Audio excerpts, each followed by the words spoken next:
சென்னை வேப்பேரியில் உள்ள காவல் ஆணையர் அலுவலக வாசலில் பெண் ஒருவர் குடும்பத்தினருடன் சாலை மறியலில் ஈடுபட்டதால் பரபரப்பு ஏற்பட்டது.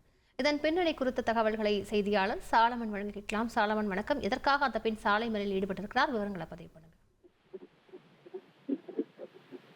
சென்னை வேப்பேரியில் அமைந்துள்ள காவல் ஆணையர் அலுவலக வாசல்ல இன்று காலை திடீரென ஒரு பெண் உட்பட அவரது குடும்பத்தினர் திடீரென சாலை மறியலில் ஈடுபட்டதால அங்கு பெரும் பரபரப்பு ஏற்பட்டது. இதனால சற்று கடும் போக்குவரத்து நெரிசலானதும் நிலவி வந்தது. உடனடியாக அங்கிரு பாதுகாப்பு பணியில் இருந்த போலீசார் உடனடியாக அந்த குடும்பத்திடம் சமாதானமாக பேசி அவர்களை அப்புறப்படுத்தி அவர்களிடம் விசாரணை மேற்கொண்டனர்.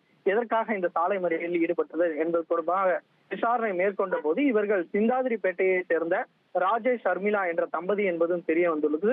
இவருக்கு வாய் பேச முடியாத ஒரு மகன் இருப்பதும் தெரிய வந்துள்ளது. குறிப்பாக இவர்கள் இணைந்து தான் இந்த சாலை மறியலில் ஈடுபட்டார்கள் என்பதும் தெரிய வந்துள்ளது.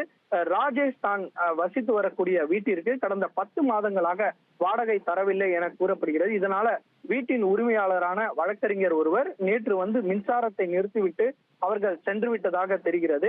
இது குறித்து இது சம்பந்தமாக சிந்தாதிரிப்பேட்டை காவல் நிலையத்தில் இந்த தம்பதி புகார் அளித்த போதும் எந்த விதமான நடவடிக்கையும் எடுக்கவில்லை எனவும் இவர்கள் எந்தவித முன்னறிவிப்பும் இன்றி மின்சாரத்தை துண்டித்து விட்டு சென்றதாகவும் தாங்கள் இன்னும் 2 மாத காலம் அவகாசம் கேட்ட போதும் அவர்கள் கொடுக்காமல் இது போன்று மின்சாரத்தை துண்டித்து விட்டதால தாங்கள் இது குறித்து சிந்தாதிரிப்பேட்டை காவல் நிலையத்தை அளித்தும் புகார் அளிக்கவில்லை.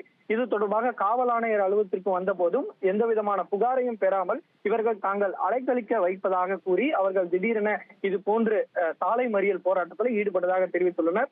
வேப்பேரி போலீசார் இந்த சம்பவம் தொடர்பாக அழைத்துக் கொண்டு விசாரணை மேற்கொண்டு வருகின்றனர். விரிவான விவரங்களுக்கு நன்றி சாலமன். உங்கள் தந்திவன் தொலைக்காட்சியில் ஆத்மான் செவ்வாய்தோறும் இரவு 8 மணிக்கு காணத் தவறாதீர்கள்.